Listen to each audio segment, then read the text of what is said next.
Bharat Mata key. വേദിയിലിരിക്കുന്ന ഏറ്റവും ബഹുമാന്യരായ ഭാരതീയ ജനതാ പാർട്ടിയുടെ എല്ലാ നേതാക്കളെ, ഇന്നിവിടെ വന്നിട്ടുള്ള എല്ലാ സഹോദരി സഹോദരന്മാരും,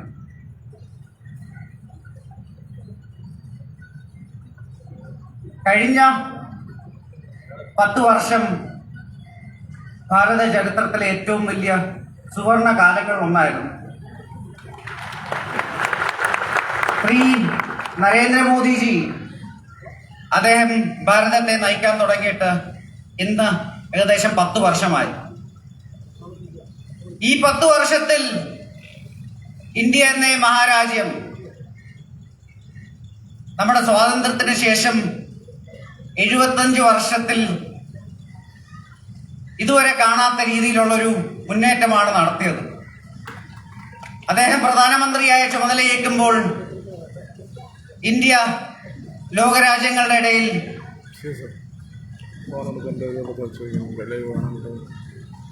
അന്ന് നമ്മുടെ GDP 2 ട്രില്യൺ ആയിരുന്നു. കഴിഞ്ഞ വർഷം അത് ബ്രിട്ടനെ മറികടന്ന് നമ്മൾ ലോകത്തിലെ 5ാമത്തെ ഏറ്റവും വലിയ സാമ്പത്തിക ശക്തിയുമായി നമ്മൾ ഏകദേശം അത് ഇരട്ടിയാക്കി 4 ട്രില്യൺ. ഇതുപോലെ എല്ലാ രംഗത്തും ഇതുപോലെ ഒരു കുതിപ്പാണ് ഭാരതം നടത്തിക്കൊണ്ടിരിക്കുന്നത്. 2014 ഇന്ത്യയിലെല്ലാം കൂടെ 7 All India Institute of Medical സയൻസുകളായിരുന്നു ഉണ്ടായിരുന്നത്. ഇന്നത് 3 ഇരട്ടിയിലധികമായി, 23. 2014 ഇന്ത്യയിൽ 7 IIT-കളായിരുന്നു, ഇന്ന് 3 ഇരട്ടിയായി, 21. റെയിൽവേ വൈദ്യുതീകരണം 20,000 കിലോമീറ്റർ ആയിരുന്നു ഇന്ത്യയുടെ ചരിത്രത്തിലെ ആദ്യത്തെ 67 വർഷത്തിൽ ഉണ്ടായിരുന്നത്. ഇന്നത് 3 ഇരട്ടിയിലധികം, 60,000. ഇത് ടെക്നോളജിയുടെ കാലമാണ്. ഈ ടെക്നോളജിയുടെ കാലത്ത് കഴിഞ്ഞ 10 വർഷത്തിന്റെ ഇടയിൽ ഇന്ത്യയിൽ സ്റ്റാർട്ടപ്പുകൾ 600-ൽ നിന്ന് 1,00,000-ലധികവും ഇന്ത്യ ലോകത്തിലെ 3ാമത്തെ ഏറ്റവും വലിയ ഡിജിറ്റൽ ഇക്കോണമിയായി മാറുകയും ചെയ്തു. ഇങ്ങനെ നമ്മൾ മുന്നോട്ട് പോയിക്കൊണ്ടിരിക്കുന്നു. പക്ഷെ ഈ മുന്നേറ്റത്തിന്റെ ഇടയിൽ തന്നെ മോദിജിയുടെ വിഷൻ സബ്കാ സാത്ത്, സബ്കാ വികാസ്, സബ്കാ വിശ്വാസ്, സബ്കാ പ്രയാസ്, ഇങ്ങനെ എല്ലാവരും ഒരുമിച്ച് മുന്നോട്ട് കൊണ്ടുപോകാനായി അദ്ദേഹം ഇന്ത്യയുടെ ചരിത്രത്തിൽ 67 വർഷത്തിൽ കാണാത്ത രീതിയിലുള്ള ക്ഷേമ പദ്ധതികളും ഒരു വശത്ത് കൂടെ നടത്തുന്നുണ്ട്. ഇപ്പോൾ പ്രധാനമന്ത്രി ആവാസ് യോജനയുടെ ഭാഗമായി മാത്രം കഴിഞ്ഞ 10 വർഷത്തിൽ 4 കോടിയോളം പുതിയ വീടുകളായിരുന്നു ഇന്ത്യയിലെല്ലാം കൂടെ ഉണ്ടാക്കിയിട്ടുള്ളത്. പ്രധാനമന്ത്രി ജൽ ജീവൻ മിഷന്റെ ഭാഗമായി 40 കോടിയോളം ജനങ്ങൾക്കാണ് ടാപ്പ് വാട്ടർ കണക്ഷൻ കൊടുത്തിട്ടുള്ളത്.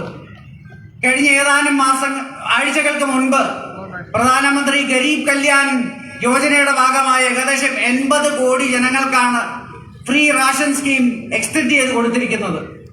അതുപോലെ സ്വച്ഛ് ഭാരത് മിഷന്റെ ഗുണഭോക്താക്കൾ 50 കോടിയിലധികമാണ്. ഇങ്ങനെ ഒരു വശത്ത് നമ്മുടെ 75 വർഷത്തിൽ കാണാത്ത രീതിയിലുള്ള കുതിപ്പ്, മറുവശത്ത് എല്ലാവരെയും ഒരുമിച്ച് കൊണ്ടുപോകാൻ ഇതുവരെ കാണാത്ത രീതിയിലുള്ള ക്ഷേമ പദ്ധതികൾ. ഇങ്ങനെയാണ് ഭാരതം മുന്നോട്ട് പോയിക്കൊണ്ടിരിക്കുന്നത്.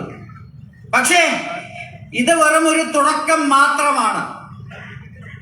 മോദിജി അദ്ദേഹം വളരെ വ്യക്തമായി പറഞ്ഞിട്ടുണ്ട്, അദ്ദേഹത്തിന്റെ 3ാമത്തെ ടേമിൽ നിങ്ങൾക്ക് ആർക്കും ഒരു സംശയവും വേണ്ട, 5 മാസത്തിനുള്ളിൽ തെരഞ്ഞെടുപ്പ് നടക്കുമ്പോൾ നരേന്ദ്രമോദിജിയുടെ നേതൃത്വത്തിൽ ഭാരതീയ ജനതാ പാർട്ടിയും ഇന്ത്യയും 3ാമത്തെ തവണയും 2014-ലും 2019-നേക്കാൾ വലിയ ഭൂരിപക്ഷത്തോടെ വിജയിക്കും. അതിൽ ഒരു സംശയവും വേണ്ട.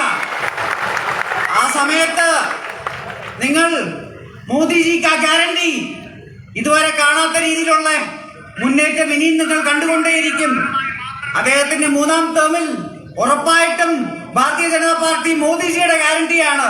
നമ്മൾ ജർമ്മനിയും ജപ്പാനെയും മറികടന്ന് ലോകത്തിലെ 3ാമത്തെ ഏറ്റവും വലിയ സാമ്പത്തിക ശക്തിയായി മാറിയിരിക്കും. ഇതുപോലെ ഭാരതീയ ജനതാ പാർട്ടിയും ശ്രീ നരേന്ദ്രമോദിജിയും എന്തൊക്കെ പറഞ്ഞിട്ടുണ്ടോ, എന്തൊക്കെ ഗ്യാരണ്ടി ചെയ്തിട്ടുണ്ടോ അതെല്ലാം നടപ്പാക്കിയിട്ടുണ്ട്. 2019 ആർട്ടിക്കിൾ 370-ന്റെ അനുച്ഛേദനം, അതുപോലെ ഈ 22-ാം തീയതി, ജാനുവരി 22-ാം തീയതി രാമക്ഷേത്രത്തിന്റെ പ്രാണപ്രതിഷ്ഠ നടക്കുകയാണ്. ഇതെല്ലാം ഭാരതീയ ജനതാ പാർട്ടി 40 വർഷം മുമ്പ് തന്നെ നമ്മുടെ പാർട്ടിയുടെ ഭരണഘടനയിൽ പറഞ്ഞിട്ടുള്ള കാര്യമാണ്. അതാണിപ്പോൾ നടക്കുന്നത്. ഭാരതീയ ജനതാ പാർട്ടി എന്തൊക്കെ പറഞ്ഞിട്ടുണ്ടോ അതെല്ലാം നമ്മൾ വളരെ അഭിമാനത്തോടെ കൂടെ തന്നെ നമ്മൾ ചെയ്യുന്നുണ്ട്. ഇതാണ് ഈ പാർട്ടിയുടെ രീതി. അതുപോലെ ഇന്ത്യ ഇങ്ങനെ മുന്നേറുമ്പോൾ മറുവശത്ത് ചില രാഷ്ട്രീയ പാർട്ടികൾ, Congress party, communist party, Indian Union Muslim League, മറ്റു കുറെ പാർട്ടികൾ, ഇവരെല്ലാവരും ലോകത്തിലെ തന്നെ ഏറ്റവും ജനപിന്തുണയുള്ള അപ്രൂവൽ റേറ്റിംഗ് ഉള്ള പ്രധാനമന്ത്രിയെ, ഇന്ന് ഇന്ത്യൻ ചരിത്രത്തിലെ തന്നെ ഏറ്റവും കൂടുതൽ ജനങ്ങൾ വോട്ട് രേഖപ്പെടുത്തി വിജയിപ്പിച്ച പ്രധാനമന്ത്രിയെ തോൽപ്പിക്കാൻ ഇങ്ങനെ കുറെ പാർട്ടികൾ ഒരുമിച്ച് കൂടുന്നുണ്ട്. ഈ പാർട്ടികൾക്ക് കോമണായി എന്തെങ്കിലും പ്രത്യയശാസ്ത്രമുണ്ടോ, എന്തെങ്കിലും വിഷനുണ്ടോ, നേതൃത്വമുണ്ടോ? ഇവർ എന്തിനു വേണ്ടി നിലനിൽക്കുന്നു ആർക്കും അറിയില്ല. ഈ പാർട്ടികൾ ഇവർക്ക് കോമൺ ആയിട്ട് ആകപ്പാടെ ഉള്ളത് എല്ലാവരും ഒരേപോലെ വർഗീയവാദം പറയുന്നു, എല്ലാവരും ഒരേപോലെ ന്യൂനപക്ഷ പ്രീണനം ചെയ്യുന്നു. അതുപോലെ ഇവരുടെ എല്ലാം നേതൃത്വം ഒരേപോലെ നിരവധി കേസുകളിൽ പ്രതികളാണ്. എല്ലാവരും മത്സരിച്ച് അഴിമതികൾ ചെയ്യുന്നു. ഇതാണ് ഇവരുടെ കോമണാലിറ്റി. ഇങ്ങനെ കുറെ പാർട്ടികൾ ഒരുമിച്ച് വന്നിട്ടുണ്ട്. ഈ പാർട്ടികളെല്ലാം കൂടെ ലോകത്തിലെ ഏറ്റവും ജനപിന്തുണയുള്ള പ്രധാനമന്ത്രി ശ്രീ നരേന്ദ്രമോദിജിയെ തോൽപ്പിക്കാൻ ഇവർ ശ്രമിക്കുന്നു. പക്ഷെ ഇതെല്ലാം മിഥ്യകൾ മാത്രമാണ്. 2014-ൽ 2019-ൽ ഈ രാഹുൽ ഗാന്ധി നയിച്ച ഇന്ത്യൻ നാഷണൽ കോൺഗ്രസിനെ ഇന്ത്യൻ ജനത ചവിറ്റുകൊട്ടയിലേക്ക് എറിഞ്ഞു.